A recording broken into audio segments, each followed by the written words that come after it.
वो मेरी मदद कर सका या वो मेरी मदद कर सकता था। हमें लगता है कि कुड और कुड हैव बज़ाहिर एक जैसी ही चीज़ है, लेकिन ऐसा नहीं है, दोनों में फ़र्क है।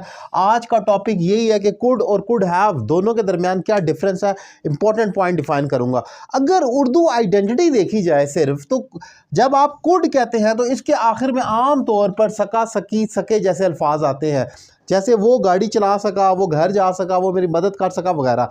लेकिन जो कैटेगोरिकली जो एक क्लियर डिफरेंस है कुड और कुड हैव का, वो ये है कि कुड ऐसे एक्शन को शो करता है जो आप कर सके और आपने किया, अल्टीमेटली एंड पर आपने वो एक्शन कर लिया, तभी तो वो कह रहा है कि वो कर सका। जैसे वो मेरी मदद कर सका, इसका मतलब यह है कि एंड पर रिजल्ट जो आया वो ये है कि उसने मदद मेरी कर दी है।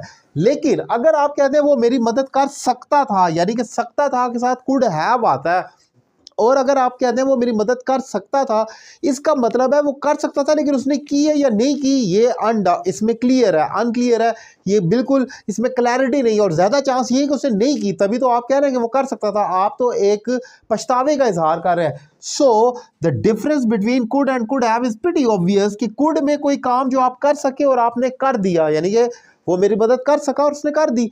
लेकिन वो मेरी मदद कर सकता था का मतलब मैं यही समझूंगा कि उसने नहीं की, तभी तो आप ये रोना रो रहे हैं कि कर सकता था लेकिन उसने नहीं की। अब अगर इंग्लिश में हम जाएं तो हमें याद ये रखना है कि कुड के साथ वर्ब की फर्स्ट फॉर्म आती है, जैसे कि सारे मॉडल वर्ब के साथ होता है, can, could, should, may, might, must, सब के साथ वर्ब की फर्स्ट फॉर्म आती है।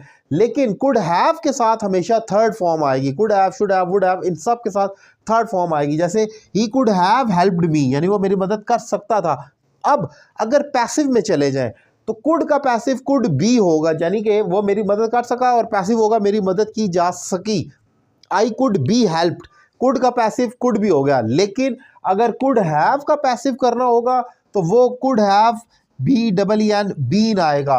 अब वो मेरी मदद कर सकता था, अब अगर मैं वो को निकाल दूं, मेरी मदद की जा सकती थी, तो ये हो जाएगा I could have been helped. तो कुड का पैसिव कुड भी और कुड हैव का पैसिव कुड हैव बीन हो गया। यूज की अगर फर्क करें तो कुड का मतलब कोई काम जो आप कर सके और आपने किया, कुड हैव का मतलब है कोई काम कर सकते थे लेकिन नहीं किया। उर्दू की आइडेंटिटी अगर देखें तो कुड का आइडेंटिटी है सका, सकी, सके जैसे अल्फाज, और कुड हैव सकता था, सकती थी, सकते थे। एक एग्जांपल आपके लिए छोड़कर जा रहा हूं, वो वक्त पर ऑफिस पहुंच सकता था लेकिन वो नहीं आया। वो वक्त पर ऑफिस पहुंच सकता था लेकिन वो नहीं आया। इसकी क्या इंग्लिश होगी कमेंट बॉक्स में लिख दें, और ऑनलाइन क्लासेस के लिए मेरा नंबर आपके सामने स्क्रीन पर मौजूद है। Thank you very much.